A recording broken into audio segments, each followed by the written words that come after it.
Hey guys, I just did a post about a new blood test to detect colon cancer, and now we have this new study of a blood test to detect Alzheimer's disease. Let's talk about it.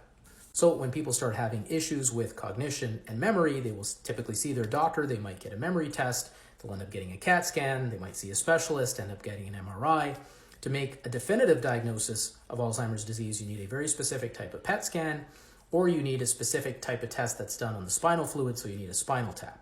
Those things are not readily accessible to everyone, and so that's been one of the challenges with diagnosing Alzheimer's, and particularly with diagnosing it early. And the reason it becomes relevant to make this diagnosis early is that we've just had a drug called lecanemab approved in the US last year, and another one called donanemab approved just this month, both of which act by removing this amyloid protein that builds up in the brain in Alzheimer's disease, and both of which can slow down progression. They don't stop progression, they don't reverse the disease, but they can slow down progression of the disease, but they only work if they're given early in Alzheimer's disease. So we need a way to detect this disease early. And what this test does is it looks at ratios of beta amyloid protein and tau protein in the blood. Those are the proteins that, again, accumulate in the brain in Alzheimer's disease.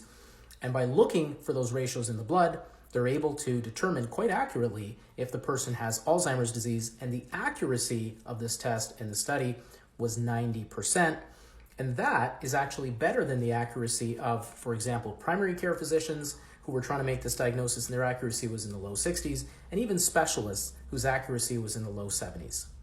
So this is probably the largest study of this blood test, but it's also the one that really compares it to real-world performance in terms of real-world patients and real-world clinical settings where clinicians are trying to make this diagnosis.